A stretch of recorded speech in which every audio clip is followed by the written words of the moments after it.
Deliver well. Ay Pastor Tamaka, Apostolic Believers of Christ International, is YouTube channel. The program like is here, subscribe, and post notification bell for update every day the new videos. Thank you so much. God bless us all. Magandang umaga po sa lahat sa ating mga viewers, listeners. Dito po sa ating YouTube channel, sa Facebook. May kapayapaan at habag biyan ng Diyos ay sumasa atin sa magitan ng ating Panginoon Hesus Kristo. Na ito po yung lingkod, Pastor Tamaka, Apostolic Believers of Christ International. Mga kapatid, sa oras na ito ay magpasalamat tayo sa Panginoon sa kanyang kabutihan. Ay hindi po tayo pinabayaan ng Diyos sa bawat araw. Patuloy po tayo na ginagabayan ng Panginoon. Sama tayo paroroon. Patuloy po ang biyaya ng Diyos sa atin. Kaya gagawin natin mga kapatid, magpasalamat tayo palagi sa Panginoon. Kahit na po sa mga pagsubok na dinaanan po natin, ang Panginoon po ay patuloy na nagbigay po sa atin ng pagkataon na mapagtanggupayan po natin mga pagsubok na ating dinadaanan. Kaya lumapit tayo sa Panginoon mga kapatid, patuloy po tayo na manalig po sa Kanya. Huwag po tayo mapagabag sa ating puso.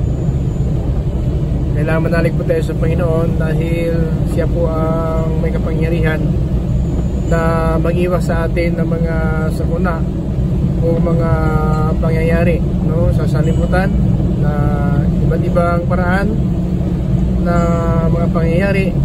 May lindol, may landslide, may tsunami, bagyo, mayroon pong digmaan, mayroon salot, may tagutom, iba't ibang paraan na pagkataon ng mga pangyayari na ay natin nalalaman na minsan talaga ay parang mabigla po tayo, mabigla po tayo sa mga pangyayari na natin alasahan. Pero ang pananalig sa Panginoon, mga kapatid, ang pinakamalaga para po na hindi po tayo talaga, mga kapatid, maparusahan, ay kailangan natin na manalig sa Panginoon. Dahil po, yan po ang sinabi na banaklat dito po sa John in chapter 14 verse 1 up to 3 na ay mga kapatid, na kailangan manalig po tayo sa Panginoon. Huwag po tayo manalig sa tao, huwag tayong manalig sa ating sariling kakayahan. Sa Panginoon po tayo manalig dahil Siya po ang may kapangyarihan na maligtas tayo sa mga kasakunaan na mapangyari sa liputan na hindi pinasahan ng tao. Ganito po sinabi sa John 14 verse 1 up to 3.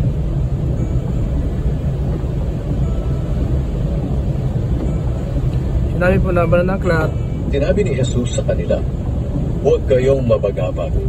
Magtiwala kayo sa Diyos at magtiwala rin kayo sa akin. Sa tahanan ng aking Ama ay maraming silid. Pupunta ako roon para ipaghanda kayo ng lugar. Hindi ko ito sasabihin kung hindi ito totoo. Kapag naroon na ako at naipaghanda na kayo ng lugar, babalik ako at isasama kayo, upang kung nasaan ako, ay naroon din kayo. Amen. So yan po ang mensahe ng Diyos para po sa atin. Now, sa ating kapanahonan ngayon, kahit anuman, mga kapatid, ang ating kakayahan, anuman ang kayamanan, mga bagay sa sanlibutan na ating nakamtan, hindi po yan mga kapatid makapagbigay sa atin ng tunay na kaligtasan. Kahit kung ano ang ating naabot man, kung sabihin natin nakamtan na mga kalakasan, akala natin kaya natin tumakbo, kaya natin pagtagumpayan ang mga darating. Hindi po natin magawa yon kung wala po ang Panginoon. Yan po ang sinabi ng banaklat sa John 15 verse 5. Kung sino may salita at gumagawa na aking mga utos, siya ang magbubunga ng marami dahil wala kayong magawa kung wala ako. So yan mga kapatid, ang sinabi ng Biblia na wala tayong magawa kung wala ang Panginoon. 15 verse 5 dito po sa John. Pakinggan natin.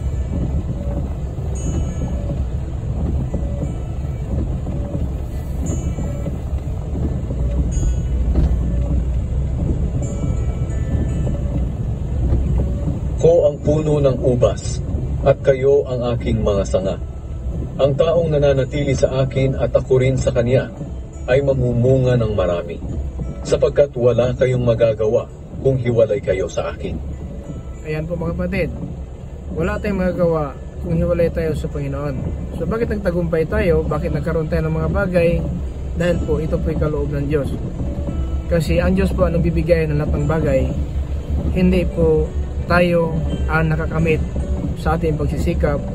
Nakamtan natin ng bagay dahil po sa Panginoon na ating pinaglingkuran. Siya po, bakit naging mayaman ang tao? Dahil ang Diyos nagbigay po ng kayamanan. Kaya lang, huwag tayong asa sa kayamanan. Doon tayo sa Diyos asa, nagbibigay ng kayamanan. 1 Timothy chapter 6:17, pakinggan natin.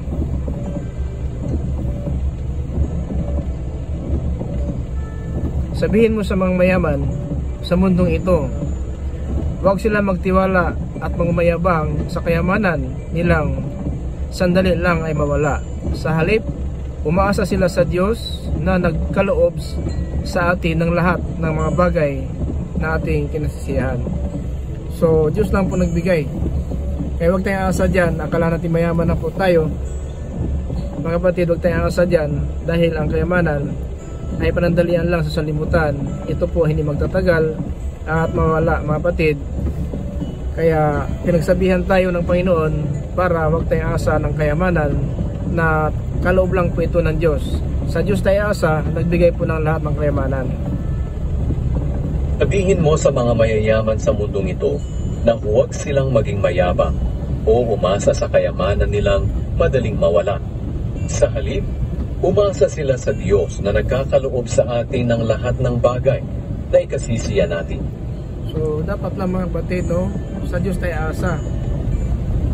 No, paano tayo asa sa Diyos na kinakalimutan na po natin ang Diyos? Kung darating ang sakuna, yan patatawag ang tao sa Diyos. Pero dumating na po ang sakuna. No? Dumating ang sakuna, yan pa po, mga kapatid, tatawag ang tao sa Panginoon.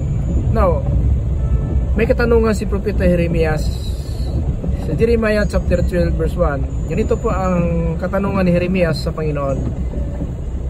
Ang sabi ni Propeta Jeremias sa Panginoon, bakit daw ang mga masama ay pinagpala pa rin ng Diyos? Kasi ang Diyos mapagmahal sa lahat ng tao. Kahit masama ang ating pumuhay, pero pinagbigyan tayo ng Panginoon pa rin ating pangailangan sapagkat alam po ng Diyos na darating ng panahon, makilala mo siya na nagbibigay at mamuhay po tayo ng maka-Diyos. Ito ang kasagutan at katanungan ni Propeta Jeremias sa Panginoon. Pakinggan natin sa Jeremiah chapter 12 verse 1 up to 3.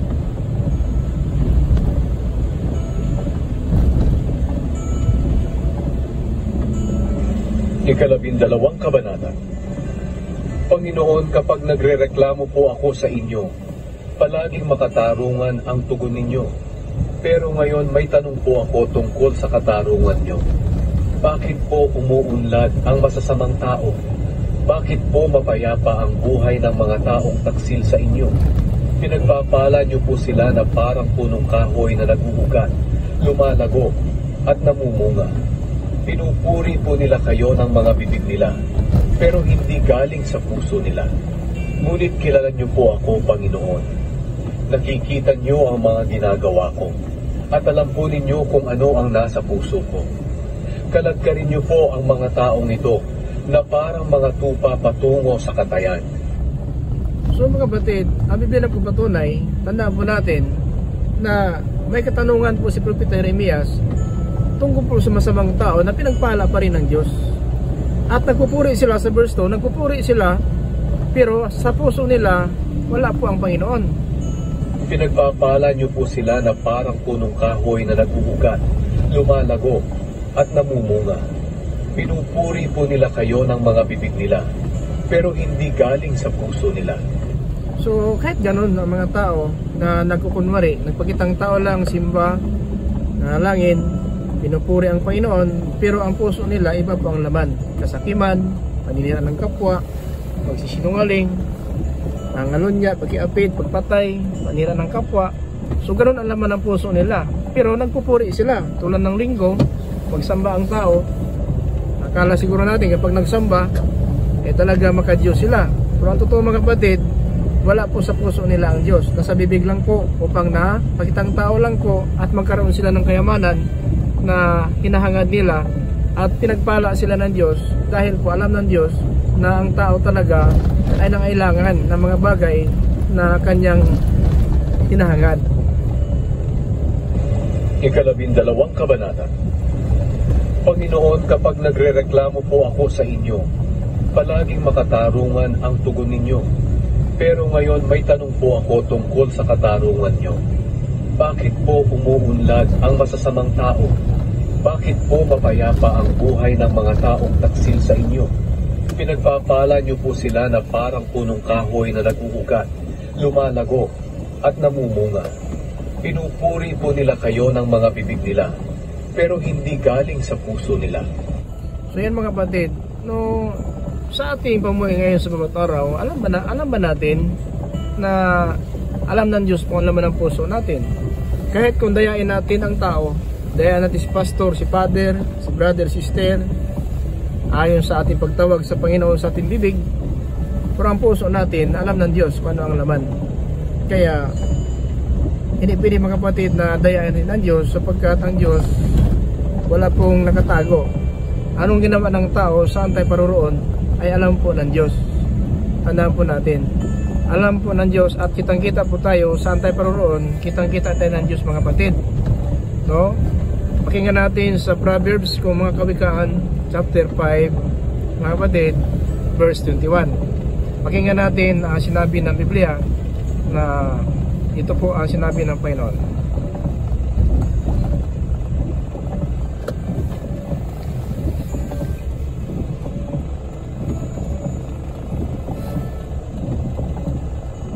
Sapagkat nakikita ng Panginoon ang lahat ng iyong ginagawa, saan ka man naroroon, tinitingnan ka niya.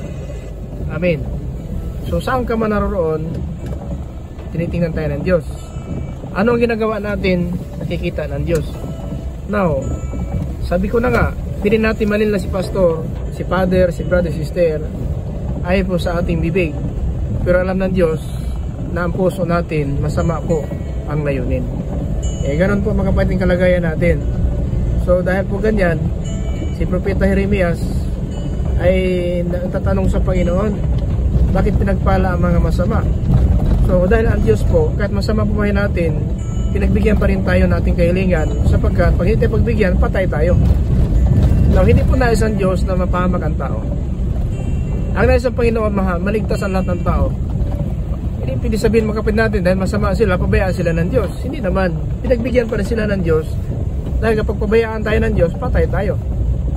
Paano pa? Wala tayong magawa, wala tayong makukuha sa ating mga pangailangan kung wala ang Diyos. Kasi ang sabi niya talaga sa 15 verse 5, sa diyan, wala kayong magawa kung wala ako. Na kahit masama, may Diyos na naman sila, nagtawag pa rin sila sa Panginoon, pero masama lang ang pamumuhay nila, sapat ang laman ng puso nila, mga batid, hindi po kalugod-lugod sa Panginoon. Laman ng puso nila, pakinggan natin sa Mateo chapter 15 verse 19, ganito ang laman ng puso nila. Kaya sa Propeta Jeremias, pinupuri kayo sa bibig, pero malayo ang kanilang puso sa inyo. Anong laman ng puso? Kahit nagpuri sa Panginoon, pakinggan natin 15, 19, 20 dito po sa Mateo.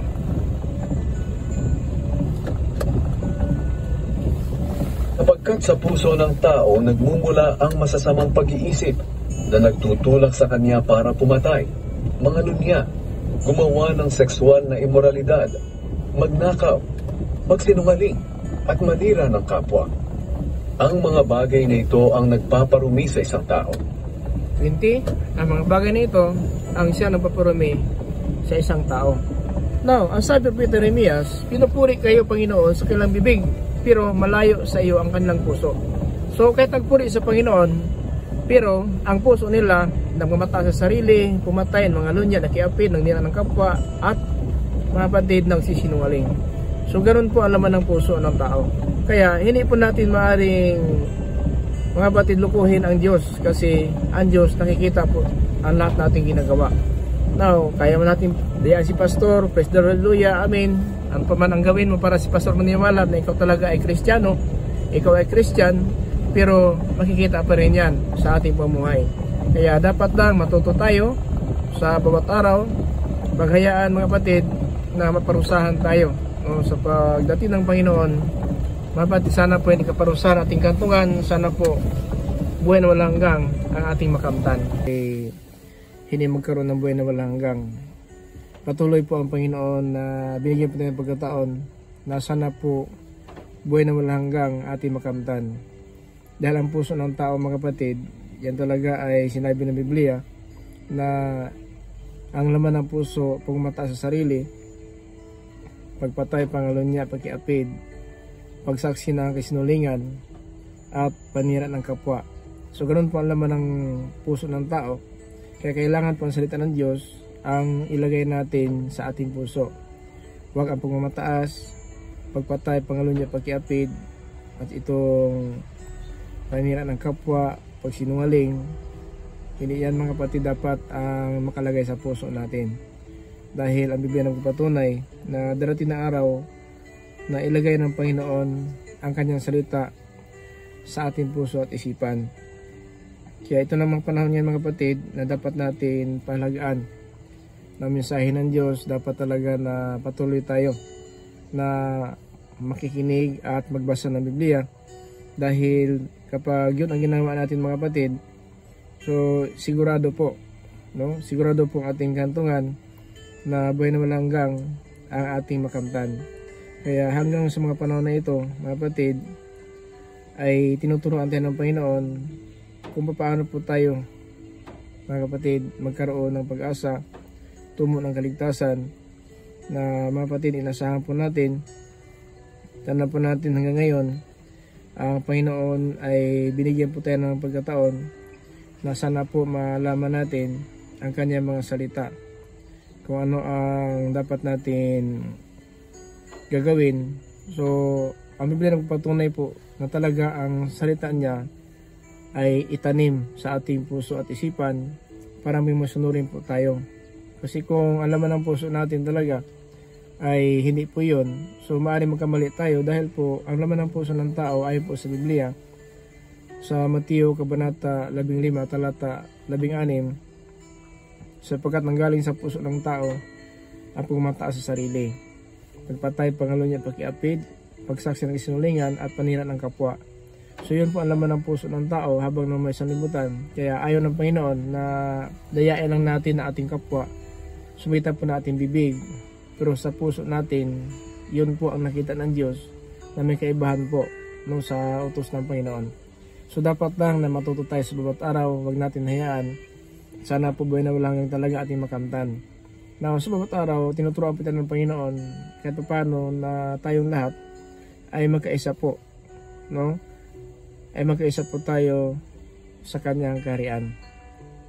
Sa Hebrews chapter 10, 16 to 17, ang sabi dito ng banal na aklat, ganito ang bagong kasunduan na gagawin ko sa kanila pagdating ng panahon. Sabi ng Panginoon, ilalagay ko ang aking utos sa puso nila at itanim ko ang aking mga salita sa kanilang isipan. So mga kapatid, pag ganun pa po natin, pag nakatanim na po sa ating puso at isipan ang salita ng Diyos, so yun na po ang ating ginagawa. Pero kung laman ng puso natin, itong pagmataas sa sarili, pagpatay, pangalunya, pagkiapid, pagsaksi ng kasinungalingan, panira ng kapwa, so yun po ang mga kapatid, mga gawa ng tao na kinapupuotan ng Diyos na 6 at 7 dito sa ibabaw ng lupa na ugali ng tao. Sa Proverbs chapter 6:16, mga kapatid, ganito din ang sinabi ng banal na aklat. Chapter 6:16 to 19. Ang sabi ng banal na aklat, may mga bagay na kinamumuhian ng Panginoon, ang pagmataas at ang pagsinungaling at ang pagpatay ng mga tao, ang mga pagpaplano ng masama, ang pagmamadaling gumawa ng kasamaan. Verse 19, ang pagpatotoo ng kasinungalingan at pinag-away-away ang kanyang kapwa. So ito po, 6-7 po na ugali ng tao na kinamumuhian ng Diyos. Ito po ang galing sa puso. So kung alaman ng puso natin mga kapatid, ito, kamumuhian tayo ng Diyos. So naging kaaway tayo ng Diyos dahil po yun po ang laman ng puso. Now, si Propeta Jeremias na sinabi niya, nagtanong siya sa Panginoon, bakit pinagpala ng Panginoon ang mga masama? Kasi ang Diyos, masama man o matuwid, pareha lang po ang pag-treat ng Diyos. Binigyan po tayo nating kahilingan. Kasi si Propeta Jeremias nagtanong sa Panginoon, bakit daw ipinagpala ng Panginoon ang mga taong masama? Sa chapter 12, verse 1 up to 2, dito po sa Jeremiah, Panginoon, kapag nangreklamo po ako sa iyo, palagi makatarungan ang tugon nyo. Pero ngayon, may tanong po ako tungkol sa katarungan na iyon. Bakit po umuunlad ang masamang tao? Bakit po mapayapa ang buhay nila ng mga taong taksil sa iyo? So nag-question po si Propeta Jeremias, bakit daw pinagpala ng Diyos ang mga masamang tao? Kahit masama po sila, pero hindi dahil masama, hinatulan tayo ng Panginoon. So kahit masama po buhay natin, so pinagbigyan pa rin tayo ng Panginoon para po na maparating po sa atin, mga kapatid, ang biyaya ng Diyos. So hindi po naparito ang Panginoon Kristo para po sa mga matuwid. Naparito ang Panginoon Kristo para sa mga masama. So kaya, kahit na masama po bumuhay, pinagpala pa rin ng Panginoon. Nag-question po si Propeta Jeremias, nagtanong pa siya sa Panginoon. Sa verse 2, anong sabi ni Propeta Jeremias? Pinagpala niyo po sila sa parang punong kahoy na nag-ugat sa lumalago at namumunga na pinupuri po nila kayo sa kailang mabibig, pero malayo po, hindi po nanggaling sa kailang puso. So, ang pagpupuri, mga kapatid, sa labas po ng bibig ay hindi po yung katunayan at katibayan na ito ang ugali natin. Kasi ang bibig nandadaraya at ang bibig nagsasalita ng karunungan ng galing po sa Panginoon. Ang bibig ng tao, yun po ang dahilan, kapatid, na ang bibig minsan nandaya at ang bibig minsan nagpupuri sa Panginoon. So hindi po yung basihan na yun ang talaga ang basihan na maniniwala po tayo sa tao po nagsasalita. Pero mga kapatid, tanda po natin, hindi lahat ng salita ay galing sa puso. Ito yung sinasabi ni Propeta Jeremias, pinagpala niyo po sila na parang punong kahoy na nag-uugat, lumalago, at namumunga. Pinupuri po nila kayo sa kanilang mga labi, ngunit malayo kayo sa kanilang mga puso. So ganun po mga kapatid, na hindi po nabasihan na nagpupuri tayo sa Panginoon, nagsasamba tayo sa Panginoon, na yun na po basihan na ang kaligtasan talaga ay ating makamtan. Kasi hindi po lahat magsasamba, nagpupuri, nagpapasalamat sa Panginoon na nalangin, ang puso nila ay magkapariha. Kaya ang Panginoon hindi po nakatingin sa labas, nasa puso po nakatingin ang Diyos. Para po na tayong lahat, hatulan talaga niya ayon sa ating pamuhay. Kaya dapat natin malaman at dapat na ilagay natin sa puso at isipan na dapat ang salita ng Diyos talaga ang makalagay sa puso natin. Now, sinabi po mga kapatid, tanda po natin sa Hebreo, in chapter 10, verse 16, na sa araw na yon, itanim ko ang aking mga salita, ang aking mga utos sa kanilang puso at isipan. So, darating ang panahon, ito na po, pagdating po ng Kristo, talagang pinatunayan ng Biblia na talagang ang kanyang salita ay makatanim po sa ating puso. Pakinggan natin sa 2 Corinthians chapter 3 in verse 3. Ganito po ang sinabi ni Apostol Pablo, mga kapatid. Malinaw na ang buhay ninyo ay parang isang sulat mula kay Kristo na isinusulat sa pagitan namin at hindi sa tinta na ginagamit sa sulat na ito, kundi ang Espiritu ng Diyos na buhay, at hindi ito nakasulat sa malapad na bato, kundi sa inyong mga puso. So kaya ang salita ng Diyos ngayon nakaukit na po sa puso natin. Ngayon, kung hindi salita ng Diyos ang nakaukit sa puso natin, itong pagmamataas, pagpatay, pangalo niya pagkiapid, pagsaksi ng kasinungalingan, panira ng kapwa, yan ang nagpaparami sa atin ay po sa Matthew chapter 15 verse 19 to 20. Sa 20 mga kapatid, yan ang nagpaparami sa atin sa paningin ng Diyos. Itong pamuhay po na hindi po nakabuti sa paningin ng Diyos. Madaling sabihin Christian, pastor manampalataya, pari tagapagturo. Pero mga kapatid, hindi basihan na inangkin po natin Christian, pastor manampalataya, pari tagapagturo, na talagang sigurado po makamtan natin ang tunay na kaligtasan. Dahil mga kapatid, ang hatol natin nasa ating gawa. Na madali po sa bibig, madali po lalabas sa bibig natin ang pagpupuri sa Panginoon. Pero lalabas din sa bibig natin ang paninira ng kapwa. So yun po mga kapatid, nagpaparami po sa atin. Na hindi kailangan mga kapatid, hindi pwede na lalabas isang pinanggalingan ang tubig alat at ang tubig tabang. Hindi pwede mga kapatid, isa lang pinanggalingan dyan. Kaya ingat tayo sa ating pamuhay dahil napakaliwanag ng Biblia na sa panahon natin ngayon, hindi mga kapatid dapat natin baliwalain, no, ang salita ng Diyos, kasi kabahagi na po tayo. Hallelujah, na ang pagpapala ng Diyos. Now, hindi pwede mga kapatid na sa ating bibig lalabas po, no, lalabas po ang pagpupuri sa Panginoon at lalabas natin ang pagsumpa natin sa kapwa natin. Santiago in chapter 3 verse 9, sa magitan ng dila, pinupuri natin ang ating Panginoon Ama. Pero sa magitan din ng dilang ito, sinusumpa natin ang ating kapwa na ito hinikha ng kalarawan ng Diyos. Ganon po ang ating kalagayan. Kaya madali lang po natin mapatunayan sa ating bibig, pero sa ating gawa, malayo po. Kaya ang bibig natin, iniingatan po natin ito sa pagsalita na nakakasama po sa ating kapwa. Dahil sa ating bibig, may parusa po ito. At dahil sa ating bibig, may kalayaan po tayo. Now, ang dila natin, ito po ang apoy na impyerno, mga kapatid, na tumutupok sa ating katawan. Now, habang naman po tayo, mga kapatid, isa po sa nakabyo. Wala po, natin nakita po ang nakabyo. Tanaw po natin ang bibig natin. Ito nagpapahamak at nagpupuri sa atin. Nagpapupuri sa atin sa Panginoon. Sapagkat pinupuri ng Panginoon ang mga taong matuwid. Pero ang taong masama, pinapatay po ng Panginoon. Now, sa panahon natin ngayon, kanya-kanya po mga trahedya, iba't ibang paraan ng trahedya, klase ng trahedya, na kumakalas po ng buhay ng tao. At yan po minsan mga kapatid, tayo mismo, no?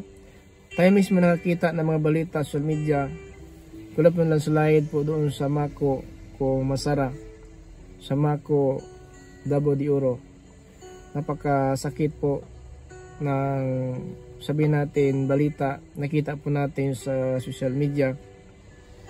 May naghanap ng magulang, naghanap ng anak, naghanap ng asawa.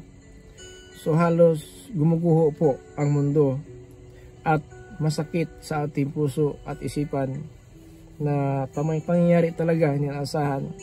Kung tingnan mo ang mga naulila na mga anak, halos magpakamatay na lang sila, gusto lang sasama sa mga magulang sa pangyayari pwede asahan. Pero mga kapatid, walang masisi kung ano man, kasi walang mga pangyayari ito sa libutan na nangyayari ngayon. Kung ano man ang ating nakita na mapangyayari na hindi po alam ng Panginoon, alam po ng Panginoon mangyari ito. Kaya nga sinasabi na po sa Biblia na mayroon panahon na darating kagipitan, kapighatian, na ito mga kapatid na sumusubok po na ating pananampalataya. Kaya hanggang ngayon ang Panginoon, kailangan natin malaman na ang Panginoon naghanap nakatingin sa lupa kung may isang taong naghanap sa Kanya. So minsan po hanap buhay natin, yun na po ang ating pinahalagaan. Trabaho, gusto natin makamtan ang bagay, gusto natin maratin ang ating mga pangarap, at ang Panginoon ay nabaliwala po. Pero tulad lang po tayo ng damo mga kapatid, dito sa libutan parang damo tayo. Ang damo mga kapatid, hindi mo alam bukas masusunog na po yan. Kasi ang damo, pag gagamitin po ng isang tao, isang magsasaka, ang lugar na yon, papatayin po yung damo. Puputulin ang damo. At pagkatapos pag maputol, susunugin po yan. Para magamit po ang lugar ng isang magsasaka. Na ang buhay natin sa lupa, parang damo po tayo. Ang bukas, mga kapatid, walang nakakaalam. At dahil walang kaalam ng bukas, yun po mga kapatid, ang ating pinaghandaan. Na sana po, kung sakaling man, kitlingin na po ng Panginoon ang buhay natin, ay totoo makamtan natin ang tunay ng kaligtasan. Wala po tayong pinapangaral, sa halos about arulubin ng Diyos, makapag-post ng mga video, sa YouTube channel, sa Facebook, kahit pa paano, marami tayong matutunan sa pumuhay po na narapat po. No, ang nagpaparumi ng tao, galing po sa puso. Ang galing sa puso, pagmata sa sarili, pagpatay, pangalon niya, pagkiapid, pagsaksi ng sinungalingan, panira ng kapwa. Sinabi ng Panginoon Kristo ito mga kapatid, sa Matthew chapter 15, verse 19 to 20. Ito pinakasulat din sa Proverbs chapter 6, 16 to 19. Na inulit ng Panginoon Kristo itong siya nangaral, na ganun talaga ang laman ng puso ng tao. Ang puso ng tao, ganun po. So kaya, hindi po basihan, marunong magpuri tayo sa Panginoon, sapagkat si Propeta Jeremias nagtanong sa Panginoon, bakit pinagpala ang masama? Kasi ganun ang Diyos. Kahit masama ang pumuhay natin, mahal pa rin tayo ng Diyos. Kahit na kung gaano tayo kasuwail sa pamuhay, mahal pa rin tayo ng Diyos. Ang mga Israelita, totoo nga maraming napatay po sa bundok ng Sinai. Pero hanggang nakapasok sa Kanaan, nanatili pa rin ang pag-ibig ng Diyos. Maraming namatay sa kanilang pagkatigas, no? Sa katigasan ng puso't isipan ng mga Israelita, sa bundok ng Sinai, libo-libo po ang napatay sa bawat araw. Muntik maubos po ang henerasyon ni Abraham sa katigasan ng puso ng mga angkan ni Israel. Pero dahil ba matigas ang puso nila, pinapatay sila sa bundok ng Sinai, naubos ba sila? Hindi po, dahil sa awa ng Diyos. At ngayon, ang pagpapala na ito ay nakamtan po natin mula sa ating Panginoon. So, ang pagpapala na pinapangako ng Panginoon kay Abraham, hindi lang po sa layo ni Abraham. Nakakamit na ang pangako na ito dahil po sa atin Panginoong Jesucristo. Kaya mga kapatid, ganito po ang mensahe ng Diyos sa atin. Talikuran na po natin ang masamang pamuhay. Magbalik loob tayo sa Panginoon. Hindi basihan ang relihiyon mo na nasakupan. Ang basihan kung paano tayo susunod sa Biblia. Paano susunod tayo sa nakasulat sa Biblia. Para kahit paano, hindi po tayo maparusahan. Kundi magkamit tayo, mga kapatid, ng pag-asa na buhay na walang hanggang. Tanda po natin, ang dila natin, ito po, ang apoy na nanggaling po sa impyerno. Ito'y sumusira po na ating pagkatao. Na bawat araw nagsalita po tayo. Alam ba natin ating sinasabi, wala bang hatol? Alam ba natin sinasabi natin, ito po ay nakakabuti sa ating kapwa o sa paningin ng Diyos? Ang Biblia ko patunay sa Mateo Kabanata 12, talata 36, 37. Sinasabi ko sa inyo ng totoo. Sa araw ng paghatol, paghukom, mananagot ang bawat isa ayon sa salita na lumabas sa kanilang bibig.